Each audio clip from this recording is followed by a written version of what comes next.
வணக்கம் வணக்கம் வணக்கம். தமிழ் எஃப்எம்க்கும் துபாய்க்கும் வந்து வைக்கிறோம். நன்றி.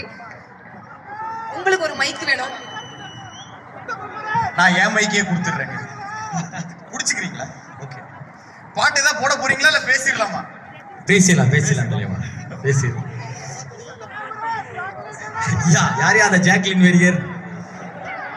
நான் சொல்லிடுறேன் ஜாக்லின் கிட்ட, துபாயில உங்க வெறியர் ஒருத்தர் இருக்கார், நான் சொல்லிடுறேன். வாழ்க்கையில காசு கூட சம்பாதிச்சிடலாங்க, உண்மையான அன்பெல்லாம் வந்து சம்பாதிக்கவே முடியாது. அது உங்களுக்கு கிடைச்சிருக்கு பிரதர், நிச்சயமா. கண்டிப்பா அது உங்களை வந்து ரொம்ப சந்தோஷமாக்கும் அப்படின்னு நம்புறேன். ஸோ வித்தவுட் டிலே ஸ்டார்ட் பண்ணிடலாம், நேரா கேள்விக்கே போயிடுவோம். அப்படி என்னதாங்க நடக்கும் அந்த பிக் பாஸ் வீட்ல? தெரியாதது கொஞ்சம் சொல்லுங்களேன். என்னெல்லாம் நடக்கணுமோ அது எல்லாமே நடக்கும். நீங்க தான் பார்த்துருப்பீங்களே, நீங்க என்ன பார்த்தீங்களோ அதான் நடந்துச்சு. நீங்க பார்க்காததோ அல்லது பார்க்க கூடாதோ எதுவும் நடக்கல. அதனால நிகழ்ச்சி வெற்றி அடைஞ்சு நான் நம்புறேன்.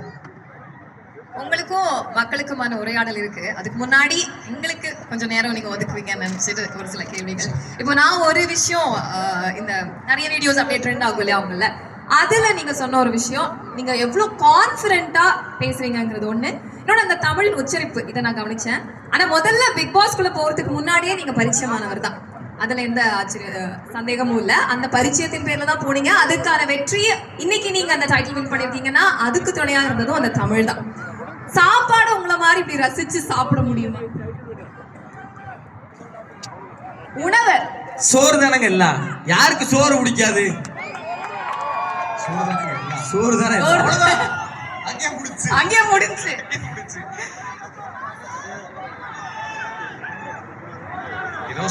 என்ன சொல்ல வராங்க புரியல. சரி பிரதர், என்னோட ரொம்ப நாளா எனக்குள்ள இருந்த ஒரு கேள்வியை நான் கேட்டுறேன்.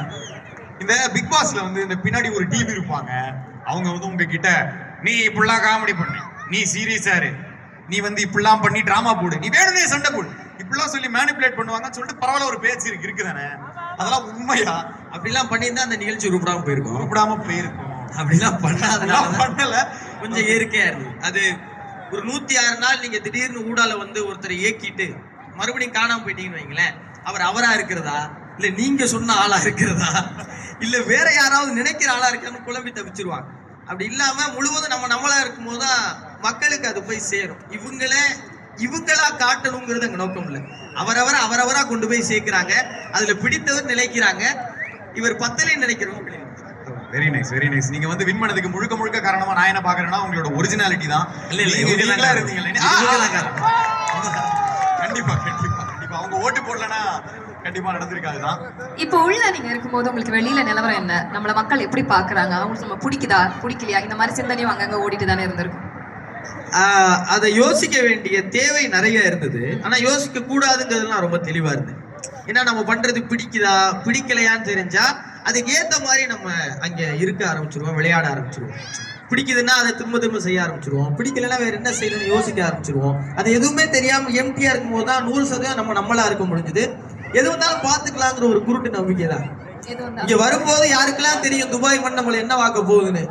பாத்துக்கலாம் வாடான்னு கிளம்பி வந்துதானே, அது மாதிரி பாத்துக்கலான்னு இருந்தது. Very nice brother. ஸோ இப்போ வந்து உங்களுக்கும் மக்களுக்குமான ஒரு நேரத்தை நாங்கள் வழங்க போகிறோம். முழுக்க நீங்கள் மக்கள் கிட்ட உரையாட போறீங்க. அதுக்கு முன்னாடி ஒரு சில கேள்விகள் மட்டும் குயிக்காக நாங்கள் கேட்டுறோம். ஸோ இப்போ இந்த பிக் பாஸ் வீட்டை பொறுத்த வரைக்கும் வாழ்க்கையில் எல்லாமே லேர்னிங் தான். நம்ம வந்து எதையாவது ஒன்று கற்றுக்கிட்டே தான் போய் நீங்கள் அபிவி பொங்கல் வரோமா, 4 பேரை பார்க்குறோம், 4 விஷயம் கற்றுக்க தான் போகிறோம். ஸோ அதையும் தாண்டி அதுக்கு முன்னாடி எங்கள் முதலாளி கொஞ்சம் நேரத்துக்கு முன்னாடி பேசிட்டு இருந்தாரு, நீங்கள் இன்னும் வீட்டுக்கே போகல, அம்மா சாப்பாடு சாப்பிடல அப்படின்ட்டு. ஆனுவல் லீவ் எடுத்து 10 நாள் ஊருக்கு போனதுக்கே வந்து ஒரு பக்கம் ஆஃபீஸில் நான் வரமாட்டேன்னு முடிவு பண்ணிட்டாங்க, இன்னொரு பக்கம் எங்கள் வீட்டில் வந்து நான் சீக்கிரமா போயிடுவேன், வீட்டுக்கு வர மாட்டேன் அப்படின்ற மாதிரி என்ன திட்டாங்க. உங்க வீட்டுல எதுவும் கேட்கலையா ஏன் இன்னும் வீட்டுக்கு வரலன்னு? ஒரு பெரிய கடமை இருக்குன்னு நானும் எங்க அம்மா அப்பா எல்லாரும் நம்புறோம். ஒரு நாள் வீட்டுக்கு போனேன். ஏன்னா பிக் பாஸ் அப்படிங்கிற ஒரு பெரிய நிகழ்ச்சியில நான் எங்க ஃபாதர் ஒருத்தரை பார்த்துருந்தேன். நான் வந்து பாதிரியார்கள் நடத்துகிற ஒரு பள்ளியில படித்தேன். அவர் ஜெர்மனில இருந்து 2 பேரை கூட்டு வந்தார். அவங்களுக்கு இங்கிலீஷே தெரியாது, அவங்களுக்கு வந்து ஜெர்மன் மட்டும் தான் தெரியும். எங்க ஃபாதர் வந்து is a title winner of Bigg Boss உடனே அவங்க கங்க்ராட்ஸ் பண்றாங்க. பிக் பாஸ் நிகழ்ச்சி உலகம் முழுவதும் எல்லாருக்கும் தெரிஞ்சிருக்கு. அப்படி ஒரு நிகழ்ச்சியில முத்துக்குமரன்கிற ஒரு பையன் ஜெயிச்சான்னா அதுக்கு இவ்வளவு பேருடைய பங்களிப்பு இருக்கு. ஏன்னா நான் ஓட்டப்பந்தயத்துல ஜெயிக்கல, எல்லாரும் ஓட்டு போட்டு ஜெயிச்சிருக்கேங்கிறப்ப எல்லாருக்கும் நன்றி சொல்ல வேண்டியது இருக்கு. எனக்கு இன்னும் 1 மாசம் ஆகும் நினைக்கிறேன் வீட்டுக்கு போக. ஏன்னா ஏன் இந்த நிகழ்ச்சியை ஒத்துக்கிட்டீங்கன்னு யாரோ கேட்டாங்க. இவ்வளவு பேரை நேர்ல சந்திச்சு நன்றி சொல்றதுக்கு இதை விட பெரிய வாய்ப்பு எங்கே கிடைச்சிருக்கும். அதனால எல்லாருக்கும் நன்றி. ஒரு நாள் வீட்டுக்கு போனேன், போய் ஊர்ல இருக்கவங்க எல்லாம் வந்தாங்க, அவங்களுக்கு நன்றி சொல்லிட்டு மறுபடியும் கிளம்பிட்டேன். என்னால முடிஞ்ச மட்டும் எல்லாரையும் நேர்ல சந்திச்சு நன்றி சொல்லணும்னு நினைக்கிறேன். அந்த வாய்ப்பை பயன்படுத்திக்கிறேன். ஆனா நான் சீரியஸா சொல்றேன், இது சொந்தக்காரங்க வீடு மாதிரி கிடையாது. இது ரொம்ப பெரிய ஒரு வீடு. இது பாசத்தால உங்களை கட்டி போடுற ஒரு வீடு. இது உண்மைதான். ஃபைனலா ஒரே ஒரு கேள்வி மட்டும் நான் கேட்டுக்கிறேன். வாழ்க்கையில எல்லாமே லேர்னிங் தான். நான் கொஞ்ச நேரத்துக்கு முன்னாடி சொன்ன மாதிரி எங்க போனாலும் ஏதாவது ஒன்று நம்ம லேர்ன் பண்ணிக்கணும் தான் பார்ப்போம். இந்த பிக் பாஸ் வீடு நீங்க சொன்ன அந்த 106 நாட்கள் உங்களுக்கு கத்துக் கொடுத்த விஷயங்கள் என்ன? நான் ரொம்ப சின்ன வயசுல கபடி விளையாடும் போது என் நண்பர் ஒரு விஷயம் சொல்லுவார், ஆடியன்ஸ் கேம் ஆடாத, உனக்காக விளையாடுன்னு சொல்லுவார். பிக் பாஸ் வீடு அதை தான் கற்றுக் கொடுத்துச்சு. சில நேரங்கள்ல நம்ம யாருக்காகவோ நம்மளை மாத்திக்க முயற்சி செய்வோம், அப்புறம் செம்மையா அடி வாங்கி மறுபடியும் வீட்டுல உட்காந்து யோசிப்போம். அப்ப என்ன தோணும்னா, பேசாம நம்மளாவே இருந்திருக்கலாமோடா அப்படின்னு தோணும். ஒரு 106 நாள் நான் நானா இருக்க முயற்சி பண்ணேன். அதுல இருந்து என்ன மாத்திக்கணும்னு நான் யோசிச்சு முடிவெடுத்தேன். அதனால எல்லா முடிவுகளையும் சொந்த மூடிவுகளா எடுத்தா முன்னேறிடலான்னு ஒரு நம்பிக்கை கிடைச்சது. அது எனக்கு கிடைச்ச பாடம். பிடிச்சிருந்தா நீங்களும் அப்ளை பண்ணி பாருங்க. சரி, எனக்கு ஒரே ரெண்டு கேள்வி மட்டும்தான். எனக்கு புரியுது உங்களுக்கு மாதிரி, இந்த பக்கம் எனக்கு நடுங்கிட்டு தான் இருக்கு. பட் என்னால கேட்காம இருக்க முடியல. முதல் கேள்வி வந்து, இப்போ இன்னைக்கு இன்ஸ்டாகிராமோ சமூக வலைதளங்களையோ ஏதோ ஒரு விஷயத்தை நம்ம பதிவிடுறோம். அப்படி நம்ம பதிவிடுற எல்லாமே ஹிட் ஆகுமான்னு கிடையாது. இதெல்லாம் போகுமா அப்படின்னு நினைச்ச விஷயம் போயிடும், இதெல்லாம் போகவே போகாது நினைப்போம். அந்த மாதிரி தான் இருக்கும். அப்படி நீங்க உள்ள பேசுற விஷயங்கள்ல இதை நம்ம ரொம்ப சாதாரணமா பேசணும், இதையா மக்கள் இவ்வளவு ரசிக்கிறாங்க அப்படின்னு எந்த ஒரு விஷயம் நம்ம எவ்வளவோ பேசணும், இதை போய் இவ்வளவு சாதாரணமா விட்டுட்டாங்களப்பா அந்த மாதிரி எது பேசும்போதும் இது போய் நல்ல முறையில சேரணும்னு நினைச்சுதான் பேசுவோம். இது நல்லா போகும், நல்லா போகாது நம்ம நினைக்கிறது. எதுலையுமே நம்மளுடைய 100% தான் கொடுப்போம். அதுல போய் நல்லா சேரல அப்படின்னா ஏதோ ஒரு இடத்துல அதை நான் இன்னும் சரியா பண்ணலைங்கிறதா அர்த்தம். அதனால இதெல்லாம் போய் சேரலைங்கிறது எந்த அர்த்தமும் கிடையாது. போய் சேர்ந்தது ரொம்ப சாதாரணமா சொல்லுவோம். அப்படி ரொம்ப இயல்பா இருக்கிற ஒரு பையனை எல்லாருக்கும் பிடிச்சிருக்குங்கிறது எனக்கு ரொம்ப வியப்பா இருக்கு. எல்லாரும் அவங்க வீட்டுல இருந்து ஒரு பிக் பாஸ் போனதாவே நினைச்சிட்டாங்க. அது எனக்கு அவ்வளவு ஆச்சரியம். எப்படி இவங்க எல்லாரும் அவங்க வீட்டு பிள்ளையாவே நினைக்கிறாங்கன்னு அதை எதிர்பார்க்கவே இல்லை. அது வெளியே வந்தவுடனே பெரிய ஆச்சரியமா இருந்துச்சு, ரொம்ப பெரிய ஆச்சரியமா இருந்துச்சு. இன்னொன்னு, பிக் பாஸ்ல இருந்து வெளில வந்தோடனே நிறைய நிகழ்ச்சிகள் உங்களை அழைச்சிருப்பாங்க. நீங்க வந்து டேட் எங்க கொடுக்கறது தெரியாம முழிக்கிற அளவுக்கு இருந்திருக்கும், நிச்சயமா இருந்திருக்கும். அதுல நீங்க எந்த அடிப்படையில ஒவ்வொரு நிகழ்ச்சிகளையும் தேர்ந்தெடுத்தீங்க, அண்ட் நம்ம நிகழ்ச்சிக்கு எந்த அடிப்படையில நீங்க தேர்ந்தெடுத்தீங்க? நான் இப்ப கொஞ்ச நேரத்துக்கு முன்னாடி சொன்ன அதே காரணம் தான். எங்கெல்லாம் மக்களை நேரா போய் சந்திக்க முடியுதோ அந்த நிகழ்வுகள் எல்லாம் நான் ரொம்ப சீக்கிரம் ஒத்துக்கிறோம். அது வெளியில வந்தோடனே தஞ்சாவூர்ல ஒரு பள்ளிக்கூடம், 2700 மாணவர்கள் இருக்கிறாங்க, அவங்க பெற்றோர்கள் இருக்காங்க. அங்க போனா குழந்தைங்க வந்து கட்டி அணைச்சுக்கிறாங்க. உங்களை பிக் பாஸ்ல பிடிச்சிருந்துச்சு, முத்துமாமா முத்துமாமாங்கிறாங்க. நீங்க எல்லாம் பிக் பாஸ்ல உங்களுக்கு என்னடா புரிஞ்சிச்சு, முதல்ல என்ன பார்த்தீங்க தெரியல, ஏதோ ஒரு இடத்துல உங்களுக்கு பிடிச்சிருக்கு அப்படிங்கிறப்போ அது ரொம்ப ஆச்சரியமா இருந்துச்சு. அந்த அன்பை போய் வாங்கிக்கணும் அப்படின்னு நினைச்சேன். அது அப்படிதான் முடிஞ்ச அளவுக்கு நிகழ்வுகளை ஒத்துக்கிறோம். அந்த அன்பு இப்ப கிடைக்க போது நேரா நீங்க அவங்க கிட்ட பேச போறீங்க. இப்போ உங்களுக்கும் முத்துக்குமரன் அவர்களுக்குமான நேரம். நாங்க சற்று ஓய்வு எடுக்க போறோம். ஆமா, அதுக்கு முன்னாடி துபாய் இவ்வளவு குளிரும்னு நினைச்சீங்களா?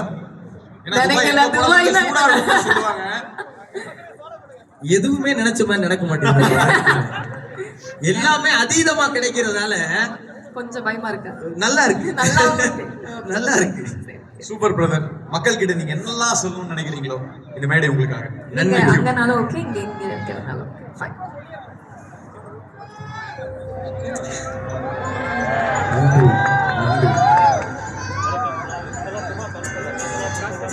எங்கள் வாழ்வும் எங்கள் வளமும் மங்காத தமிழ் என்று சங்கே முழங்கு. எங்கள் பகைவர் எங்கோ மறைந்த இங்குள்ள தமிழர் ஒன்றாதல் கண்டே அப்படிங்கிறது பாரதிதாசனோட வரி. இது தஞ்சாவூர் இல்ல, சிதம்பரம் இல்ல, காரைக்குடி இல்ல, அரபு நாட்டுல இவ்வளவு அன்பு தமிழர்கள் ஒன்னா கூடுறத பாக்குறப்ப எவ்வளவு மகிழ்ச்சியா இருக்கு. மகேந்திரன் சார் சொன்னாங்க 11,000 12,000 பேர் வந்திருக்காங்க. 12,000 தமிழர்கள் அரபு மண்ணுல இருக்காங்கிறதே ஆச்சரியம். அவங்க எல்லாம் ஒரு இடத்துக்கு வந்து போயிருக்காங்கன்னா அது எவ்வளவு பெரிய ஆச்சரியம் பாருங்களேன். ஏன் வந்தாங்கிற கேள்வி இருக்கு. ஏன் எல்லாரும் வந்தாங்க, எதுக்கு வந்தாங்க? இங்க வந்து இந்த இசையெல்லாம் கேட்டு உங்க வாழ்க்கையில பார்க்காத ஒண்ணா இல்ல, இதெல்லாம் அவங்க பார்த்திருக்காங்க. இல்ல இந்த முத்துக்குமரன் ஒரு வய போறேன் அவன் மூஞ்சியை பாக்குறதுக்கா? வாய்ப்பே கிடையாது. எதுக்கு வந்தாங்கன்னா 4 தமிழர்களை ஒன்னா பாத்திர முடியாதாங்கிற ஏக்கத்துல வந்திருக்காங்க. இந்த மொழி இருக்குல்ல, நம்ம மொழி பேசுற ஒருத்தனை வேற மண்ணுல பாக்குற சுகம் இருக்குல்ல, அது வேற எங்கேயுமே கிடைக்காது. ஒரு பெரிய அறிஞர் சொன்னார், இந்த உலகத்துல மிகப்பெரிய போதை என்ன? மதுவா, சூதுவா, மாதா இல்லைங்க. ஒற்ற சிந்தனையுடைய மக்கள் ஒன்று கூடுவதே இந்த உலகின் அலாதி சுகம்னு சொன்னார். நம்ம மொழி பேசுற ஒருத்தன் இந்த மாதிரி நல்லா யோசிச்சு பாருங்களேன். திடீர்னு துபாயில முதல்ல வந்து இறங்குறோம், எங்க போறதுன்னு தெரியல, வழி தெரியாம தவிச்சுக்கிட்டு இருக்கோம். ஒரு டாக்ஸிக்காரர் வந்து எங்கப்பா போகணும்னு கேட்டாருன்னு வைங்களேன், அதோட மகிழ்ச்சி என்ன இருந்திருக்கும் மண்ணுல? எங்கப்பா போகணும்னு பெரிய கவிதையா? இந்த வார்த்தை கேட்டுட்டா வேற என்ன கிடைச்சிருக்கும்? முதல்ல உங்க எல்லாருக்கும் பெரிய நன்றி. அவ்வளவு அன்பை கொடுக்குறீங்க, அவ்வளவு எனக்கு அப்படியே இங்க இருந்து கிளம்பி வந்து உங்க எல்லாரையும் கட்டி பிடிச்சிக்கணும் போல ஆசையா இருக்கு. அதுல ஏதாவது சிக்கல்கள் வந்துடக்கூடாதுங்கிறதுக்காக தான் இங்கே இருந்து உங்க எல்லாருக்கும் நன்றி சொல்றேன். நேசமித்திரனோட ஒரு கவிதை இருக்கு, இதை சொல்லி தொடங்கணும்னு ரொம்ப ஆசையா இருக்கு. இந்த உலகில் மிகப்பெரிய வன்முறையை நடத்துவது அப்படின்னு அதோடைய 2 வரி அந்த ஹைக்கூ.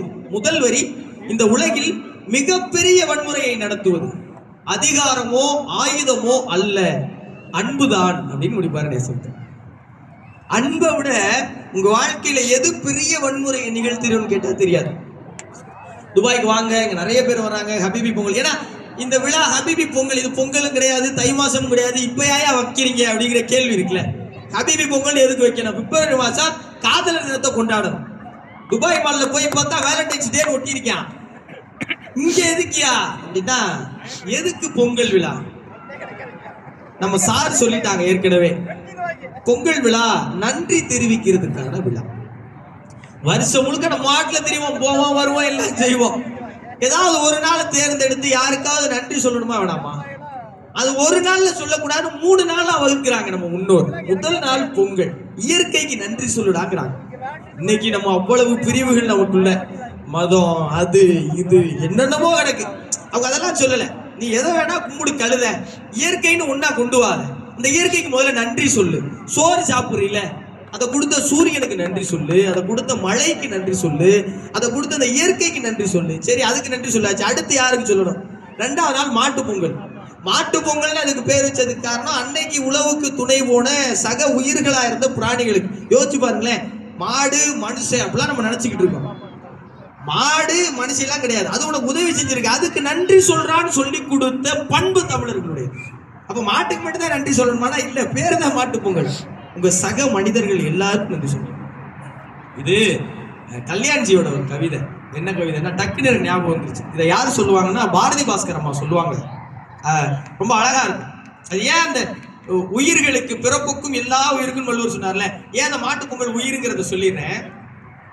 என் மகளை அழைத்து கொண்டு மருந்தகம் சென்றேன். மெடிக்கல் ஷாப்புக்கு போறாரு ஒரு அப்பா. அவர் சொல்றார், பாட்டிக்கு என்ன மாத்திரை? குழந்தை கேட்கிறார். குழந்தை சொல்றது சுகர் டேப்லெட்ஸ். தாத்தாக்கு என்ன மாத்திரை? BP tablets. அம்மாவுக்கு அசிடிட்டி டேப்லெட்ஸ். குழந்தை கரெக்டா சொல்லுதான் அப்பா செக் பண்றாரு. இந்த மாதிரி குட்டி குழந்தைங்க, ஒரு பெண் குழந்தை. அப்புறம் அப்பா சொல்றாரு, டக்குன்னு மறந்துட்டாரு. மெடிக்கல் கார்டு கேட்கிறாரு, எறும்பு மருந்து கொடுங்க அப்படின்னு மெடிக்கல் கார்டு கேட்கிறாரு. இந்த வார்த்தையை நீங்க ரொம்ப ஆழமா கவனிக்கணும். இது எதுக்குன்னா, உங்க பிள்ளைகள்ட்ட இருந்து நீங்க கத்துக்க வேண்டிய விஷயம் என்னங்கிறத சொல்ற காட்சி. எறும்பு மருந்து கொடுங்க அப்படின்னு அப்பா கேட்ட உடனே அந்த குழந்தை கேக்குது, ஏப்பா நம்ம வீட்டுல இருக்கிற எறும்புக்கு உடம்பு சரியில்லையா? அந்த குழந்தை, நம்ம வீட்டுல இருக்கிற எறும்புக்கு உடம்பு சரியில்லையான்னு அந்த குழந்தை கேக்குது. எறும்பு அது எதுக்கு? எறும்பு முடிச்சு விடுறதுக்கு. அது குழந்தை எறும்பு. இப்ப அவர் அடுத்து எழுதுறாரு, அதன் பிறகு எறும்பு மருந்தை நானும் கேட்கவில்லை, கடைக்காரரும் கொடுக்கவில்லைன்னு எழுதிய கவிதை கல்யாணம். இதுதான் முன்னோர்கள் நமக்கு சொல்லி கொடுக்குறாங்க. எல்லா உயிருக்கும் நன்றி சொல்லுங்க, அடுத்து உறவுகளுக்கு நன்றி சொல்லுங்க. அப்படி என்ன நேசிக்கிற உங்களை நேர்ல வந்து நன்றி சொல்வதற்கு ஒரு வாய்ப்பை ஏற்படுத்தி கொடுத்த எல்லோருக்கும் நன்றி, எல்லோருக்கும் நன்றி. அது நம்ம தமிழ் வானொலியா இருந்தாலும் சரி, இந்த விழாவை ஏற்பாடு செஞ்சு இதுக்காக உழைத்த, இதுக்காக நிறைய பேர் வெளியில உழைக்கிறாங்க. வேற நாட்டிலிருந்து வந்து பாதுகாப்பு பணியில இருக்கவங்க முதற்கொண்டு எங்க ஆர்ஜேஸ்ல இருந்து எல்லாருக்கும் ஒரு பெரிய கைத்தட்டல் கொடுங்களேன் எனக்காக. ஏன்னா இவ்வளவு பெரிய நிகழ்வு நடத்துறது அவ்வளவு சாமானியம் கிடையவே கிடையாது. வீட்டுல இருக்கிற நம்மோட்டு பிள்ளைதான் 2 பிள்ளை பெத்து வச்சிருப்போம். அதாவது 3 வயசுக்கு மேல தாக்கு பிடிக்க முடியாம பிளே ஸ்கூல்ல தள்ளி விட்டு வந்துடுறோம். ஆனா இவ்வளவு பேரை வச்சு கட்டுப்படுத்தி இவ்வளவு பேரை ஒருங்கமைக்கிறது பெரிய சிரமம். நான் உங்ககிட்ட சில முக்கியமான விஷயங்களை பகிர்ந்துக்கணும் அப்படின்னு நினைச்சேன். இங்க இருந்து போகும்போது ஏதாவது ஒரு விஷயத்த உங்ககிட்ட கொடுத்துட்டு போகணும்னு நினைச்சேன். எனக்கு யாராவது ஏதாவது கொடுத்தாங்கன்னா திருப்பி கொடுத்தே ஆகணும், இல்லைன்னா திருப்பி பிடிச்சி போயிடும். அதனால நான் யார்கிட்டையும் முதல்ல எதுவுமே வாங்கவே மாட்டேன், தவிர்த்திருவேன். வாங்க வேண்டிய கட்டாயம் வந்துருச்சுன்னா திருப்பி ஏதோ ஒண்ணு கொடுக்கணும். நீங்க ஜாக்ஸ்பியர் அவர் ஒரு படத்துல என்ன பண்ணுவாரு, நிறைய தங்கத்தை எடுத்துக்கிட்டு திருப்பி குருவிக்கு போடுற நெல்லை வச்சுட்டு போவார். எல்லாம் திரும்பி பார்ப்பாங்க, இதுதான் உன் பண்ட மாற்றமாடா அப்படின்னு கேட்பாங்க. தங்கத்துக்கு குருவிக்கு வைக்கிற நெல் அதெல்லாம் தெரியாது, எனக்கு ஏதாவது கொடுத்தாங்க. இப்படி என்னுடைய பழக்கம். இவ்வளவு அன்பு கொடுக்குறீங்கல்ல, உங்களுக்கு என்ன கொடுக்கணும் அப்படின்னா, எனக்கு தமிழ் சொல்லி கொடுத்த சில அறத்தை உங்களுக்கு சொல்லி கொடுத்துட்டு போகணும்னு நான் விரும்புறேன். யாருக்கு?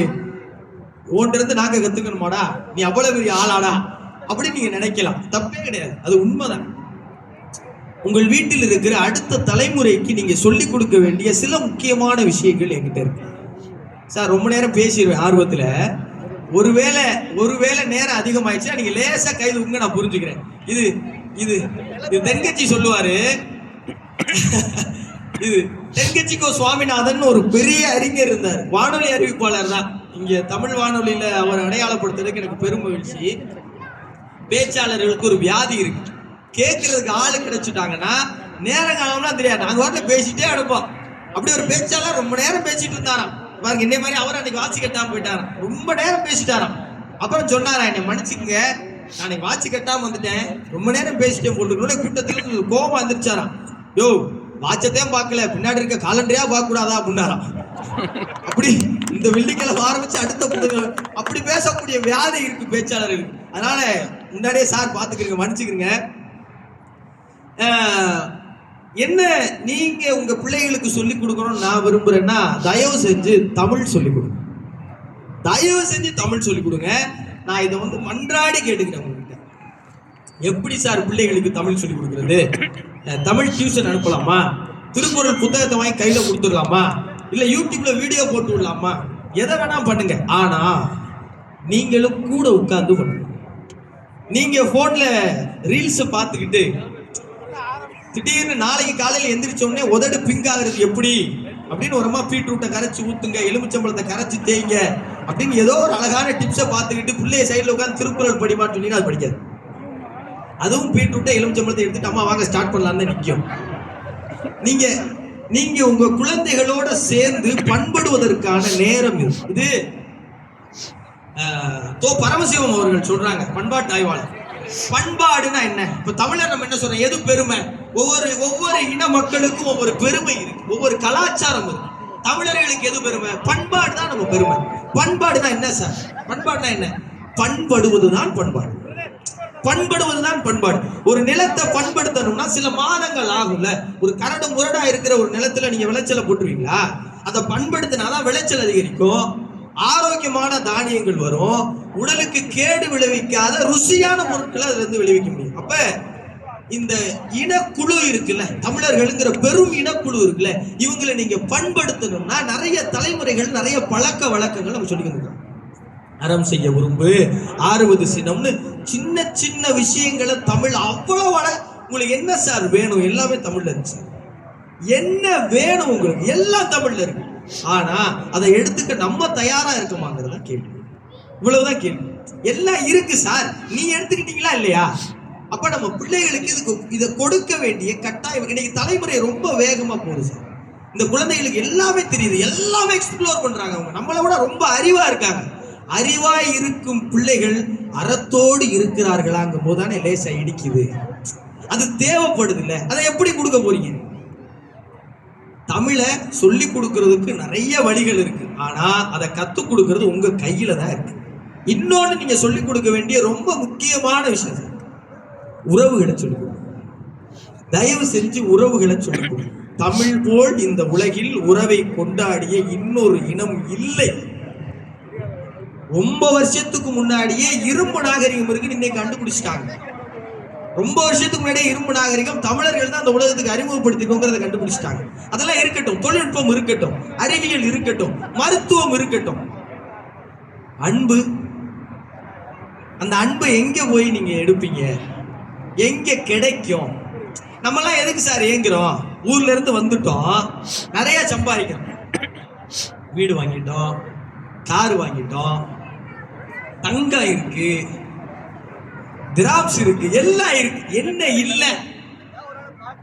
ஒரு நாள் திருவிழாக்கு போய் நம்ம வீட்டுல நம்ம நண்பர்களோட கரையில உட்கார்ந்து இலை போட்டு சாப்பிட முடியல. ஏன் யாராவது இலை போட்டு சாப்பிட்டா அந்த ரீல்ஸுக்கு லைக் போடுறோம்?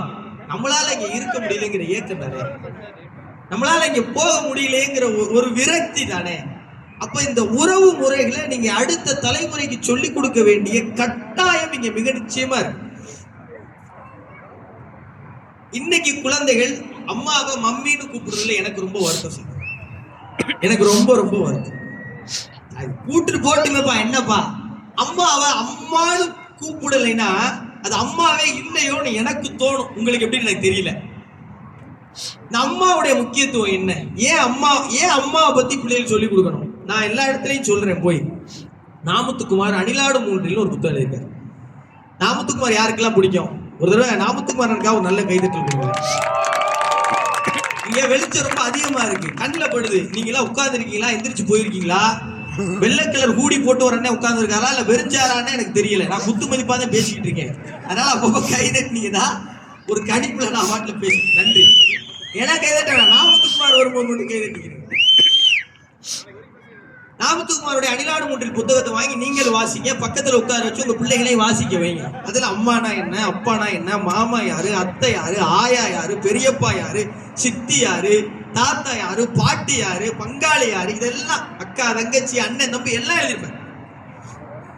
அம்மான்னு சொல்லும் போது எனக்கு வைரமுத்தவர்களுடைய ஒரு கவிதை முதலாய் அம்மாவுக்கு நிறைய பாட்டு எழுதி பிரபலமாகி பெரும்புகள் அடைஞ்சதுக்கு அப்புறம் அதை எழுதுறாரு. முதலாய் அம்மாவுக்கு. அதுக்கு முன்னாடி அம்மா பத்தி எழுதவே இல்லை.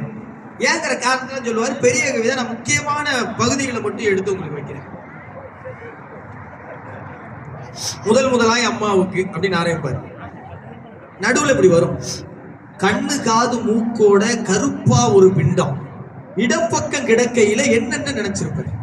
பிறந்த உடனே ஏதாவது தெரியுமா நம்ம யாரு என்ன செய்வேன்? கண்ணு காது மூக்கோட கருப்பா ஒரு பிண்டம், இடப்பக்கம் கிடக்கையில என்னென்ன நினைச்சிருப்பார். கத்தி எடுப்பவனோ, களவாட பிறந்தவனோ, ஊரையாள வந்திருக்கும் தாசில்தாரி வந்தானோ, இந்த விவரங்கள் ஏதொன்னும் தெரியாம நெஞ்சூட்டி வளர்த்த உன்ன நினைச்சா அழுக வரும். அதானே அம்மா. நீங்க என்ன செஞ்சீங்க? பிறந்தோடனே உங்க அம்மாவுக்கு என்ன செஞ்சீங்க? நீங்க நல்லா வளருவீங்களா, பெரிய ஆள் ஆவீங்களா, உங்க அம்மாவை கடைசி நேரத்துல வச்சு காப்பாத்துவீங்களா, இல்ல இருக்கிற சொத்தையும் எழுதி வாங்கிக்கிட்டு இல்லத்துல சேர்த்து விட்டுருவீங்களா, இல்ல கண்டுக்காம ஏர்போர்ட்ல விட்டுருவீங்களா? இப்படி எந்த கேள்விக்கும் பதில் கிடையாது. ஆனா இந்த விவரங்கள் ஏதொன்னும் தெரியாம நெஞ்சூட்டி வளர்த்த உன்ன நினைச்சா அழுகுவர். அம்மானு வரும்போதே அது கூட இணைஞ்சிருது. என்ன, நான் தொடக்கத்துல சோறுதான் எல்லாம்.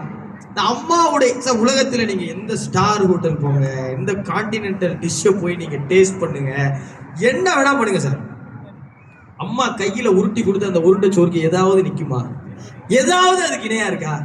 எதுவுமே கிடையாது. அவர் சொல்லுவார் சார், கதன்னு களி கிண்டி களிக்குள்ள குழி வெட்டி நல்லெண்ணெய் கருப்பட்டி கலந்து தருவாயே, தொண்டையில அது இறங்கும் இளவான சூடு, மண்டையில இன்னும் மசமசன்னு நிக்குதமா.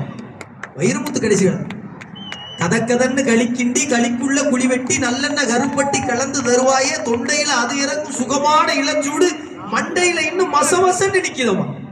களிதான் சார், அது பெரிய கான்டினென்டல் டிஷ் தான் கிடையாது, வெறும் களி. கொத்தமல்லி வறுத்து வச்சு, குறுமிளகா 2 வச்சு, சீரகமும் சிறுமிளகும் சேர்த்து வச்சு, நீர் தெளிச்சு கும்மி அரைச்சு கொழன்னு வலிக்கையில அம்மி மணக்கும், அடுத்ததொரு மணமணக்கு. உண்மையில அன்னைக்கெல்லாம் கருவாட்டு குழம்பு வச்சா பக்கத்து தெருக்கு வாடை வருமா. இன்னைக்கு யார் வீட்டுக்குலாம் போய் என்ன திடீர்னு எலி செத்த வாடை வருது, உடனே சார் கேட்டு புரிஞ்சுதான் மூட நான் போயிருக்கேன்.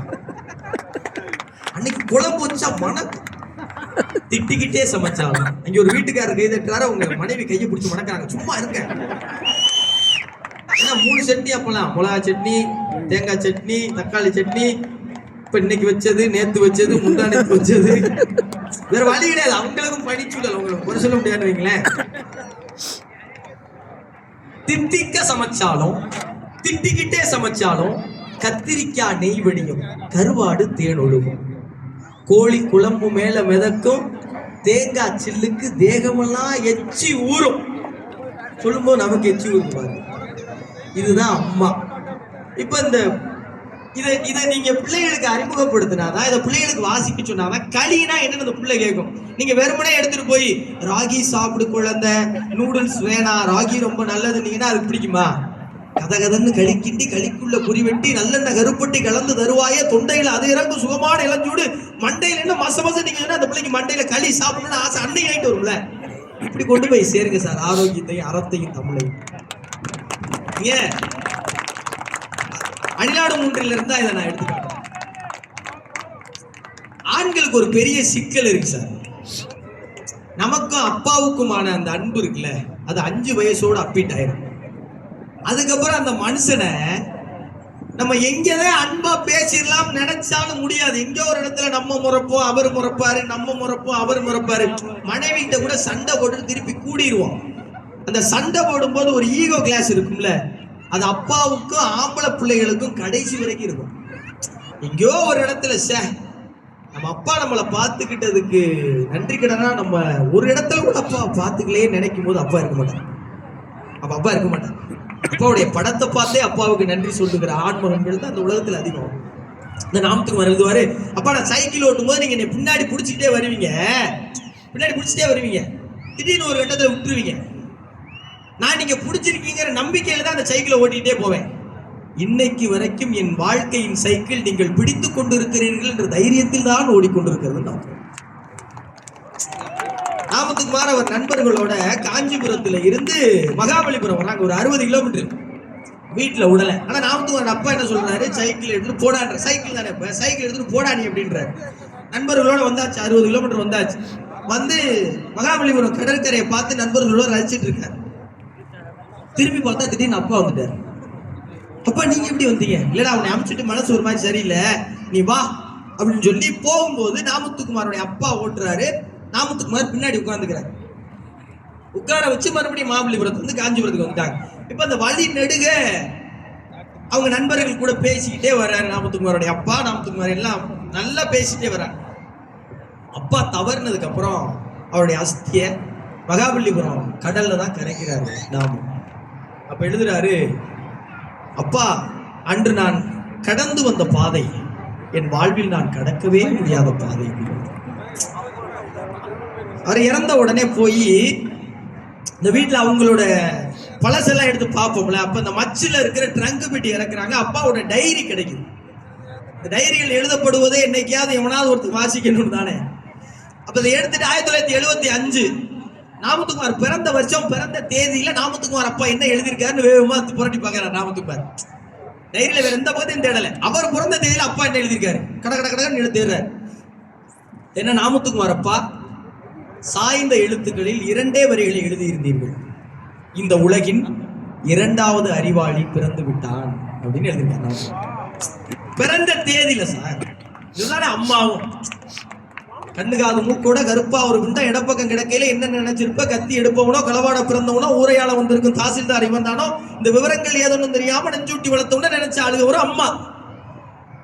இந்த உலகின் 2வது அறிவாளி பிறந்து விட்டான். பிறந்த உடனே ஒரு நம்பிக்கை யார் சார் உங்க மேல? அப்பதானே பாரு அதை எழுதியிருக்காரு. நாம் அதை எழுதிட்டு இதை எழுதி கொண்டிருக்க போது இந்த உலகின் 3வது அறிவாளி என் விரலை பிடித்து இழுத்து கொண்டிருக்கிறான். யாரு? நாமத்துக்குமாருடைய பையன் ஆதவன் கூப்பிட்டு இருக்கான். இதுதான் நாமத்துக்குமாரோட டச். இதை உங்க பிள்ளைகளுக்கு நீங்க கடத்தணும். இதை நீங்க இந்த உறவின் பெருமைகளை சொல்லணும். அப்பதான் அப்பானா யாரு, ஐபோன் வாங்கி கொடுப்பதற்கான ஏடிஎம் மிஷின் தான் அப்பாங்கிற மனநிலையிலிருந்து பிள்ளைகள் மாறுவாங்க. இந்த ஐபோனை வாங்கி கொடுக்குறவங்க அப்பா ரத்தம் சிந்திருக்கா, அதே சிந்திட்டில கூட எனக்கு டைம் ஆச்சு போடுவேன். அவனுக்கு உங்க வழி எப்போ போய் சேரும்? ஏய் அப்பா இல்லாதப்ப நீ ரொம்ப கஷ்டப்படுவ, அது இல்லாதப்ப பாத்துக்கிறேன். இல்லாதப்ப அவன் கஷ்டப்படுவான், ஆனா இருக்கிறப்ப அது எப்ப முடியும்? இதெல்லாம் நீங்க கொண்டு போய் சேர்க்கணும். அப்புறம் ரொம்ப முக்கியமான விஷயம், இந்த வெளிநாடுகளுக்கு வருகிற இளைஞர்கள், வந்தபோது இளைஞர்களா இருந்தவங்களுக்கு கூட இதில் சேர்த்துக்கலாம். 20 வருஷமா இருக்கேன், 25 வருஷமா இருக்கேன், 10 வருஷமா இருக்கேன், 5 வருஷமா இருக்கேன், 6 மாசம் தான் சார் ஆச்சு வந்து, எல்லாரும் இதுக்குள்ள அடக்கிக்கலாம். நான் பாரதி சொல்லுவாரு, அக்கினி குஞ்சொன்று கண்டேன், அதை ஆங்கொரு காட்டிலோர் பொந்திடை வைத்தேன், வெந்து தணிந்தது காடு தள்ளல் வீரத்தில் குஞ்சொன்றும் முப்பென்றும் உண்டோ அப்படிம்பார். இங்க இருக்கிற எல்லாரையும் நான் அப்படிதான் பார்க்கிறேன். ஊர்ல இருந்து எல்லாருக்கும் ஒரே இலக்கு தானே, திரை கடல் ஓடியும் திரவியம் தேடு. சார் உண்மையிலே வாழ்க்கையில பணம் தான் சார் முக்கியம். யாரெல்லாம் ஒத்துக்கிறீங்க கை தட்டுங்க. எல்லா பிரச்சனைகளுக்கும் பணம் தீர்வு அல்ல. ஆனால் பணம் இருந்தால் அந்த பிரச்சனைகளுக்கான தீர்வை எங்கேனும் தேடிக்கொள்ள வாய்ப்பு இருக்கிறது. கரெக்ட் தானே? எல்லாரும் ஏதோ ஒரு பொருளாதார தேவைக்காக தானே ஓடி வந்திருக்கிறோம். அதுக்கப்புறம் இலக்கை நோக்கி ஓடுறோம், அதெல்லாம் வேற. எல்லாரும் ஒண்ணுதான். எல்லாரும் இங்க வந்து எவ்வளவு இழந்திருக்கோம், எவ்வளவு இழந்திருக்கோம். நான் கேட்கிற கேள்விக்கு ரொம்ப நியாயமா நேர்மையா மனசுல பாரத்தை யார் என்ன நினைப்பாங்கிற கூச்சத்தெல்லாம் விளக்கிட்டு பதில் சொல்லுங்க. யாரெல்லாம் இந்த வெளிநாட்டு வாழ்க்கையில உங்க காதலை இழந்திருக்கீங்க? கை தூக்கம். யாரெல்லாம் இழந்திருக்கீங்க? நிறைய பேரால தூக்க முடியல, நிறைய பேர் தூக்கி. எல்லாருக்கும் நல்ல கேத்துக்கணும் சார், நல்ல கேத்துக்கணும், நல்ல கேத்துக்கணும். உண்மையிலே நீங்க எல்லாருமே தியாகிகள் தான். உண்மையிலே நீங்க எல்லாருமே தியாகிகள் தான் சார். தெரியும் நம்ம ஊருக்கு வந்துட்டோம்னா அந்த பிள்ளைய பிடிச்சி யாருக்கா கட்டி வச்சிருவாங்க. தெரியும் நம்ம இங்க வந்துட்டோம், குடும்பத்துக்காக சம்பாதிக்கிறோம். நம்ம நேசிச்ச பையன் வீட்டுல வெளிநாட்டுக்கு போய் வேலை செய்கிற பொண்ணை ஒத்துக்க மாட்டாங்க. வெளிநாட்டுல குடியிருக்கிற ஒரு குடும்பத்தோட சம்பந்தம் வச்சுக்க மாட்டாங்க. ஆனா என்ன சார் நீங்களுமா? ரைட், தப்பு இல்லை. ஆனா வந்திருக்கோம். மறுபடியும் ஞாபகத்துக்கு வர கவிதை தான், ரொம்ப அழகா சொல்லுவார் அண்ணே. ஆண்களின் காதல் மயில் புத்தகத்திற்குள் வைக்கப்பட்ட மயில் இறகை போன்றது. ஆண்களோட காதல் எப்படி? புத்தகத்துக்குள் வைக்கப்பட்ட மயில் இறகை போன்றது. குட்டி போடாது என்று தெரிந்தும் இறை போடுவதை நிறுத்துவதே இல்லை. அது ஒர்க் அவுட் ஆகாது தெரியும் அவனுக்கு. ஆனாலும் ஒரு குருட்டு நம்பிக்கை. இது பெண்களுக்கும் பல நேரங்களில் பொருந்துன்னு வைங்களேன். இந்த இழந்த காதலுக்கு, அம்மா அப்பா விட்டு தள்ளி வந்ததுக்கு, இது எல்லாத்துக்கும் சேர்த்து என்ன செய்ய போறீங்க?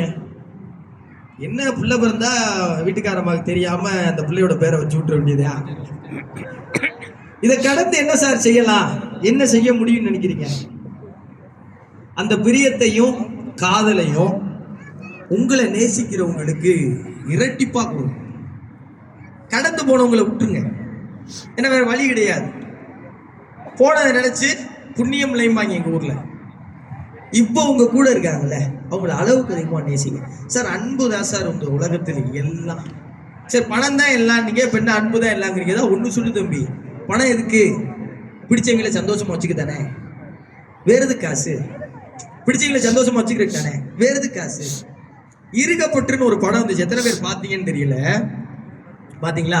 ரொம்ப முக்கியமான படம். வாய்ப்பு இருந்தா போய் பாருங்க, இணையத்துல இருக்கு. அந்த படத்தோட இயக்குனரோட நான் நேர்காணல் செஞ்ச வாய்ப்பு கிடைச்சு. அப்பா அவர்கிட்ட கேட்டேன், அந்த படம் முழுவதும் அவர் என்ன சொல்ல வர்றாருன்னா, ஒர்க் ஃபார் யுவர் லவ் அப்படிங்கிறார். உங்க காதலுக்காக உழைங்கிறார்.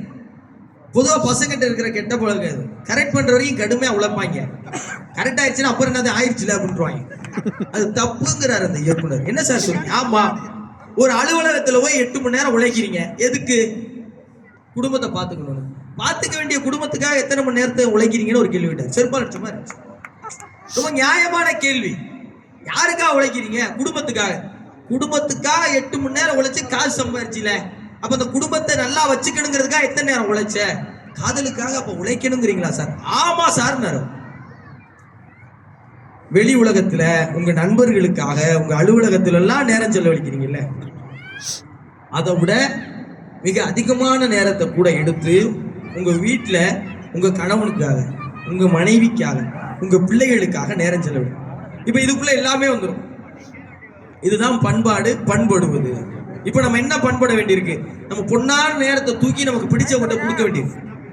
நம்ம பொன்னான நேரத்தை தூக்கி நம்ம பிடிச்சவங்களுக்கு கொடுத்து அவங்கள நல்லா பார்த்துக்க வேண்டியது இருக்கு சார். இன்னைக்கு எல்லாமே இருக்கு சார். டிவி இருக்கு, போன் இருக்கு, வருஷம் ஒரு முறை வேர்ல்ட் ட்ரிப் போற அளவுக்கு பொருளாதாரம் இருக்கு, எல்லாமே இருக்கு.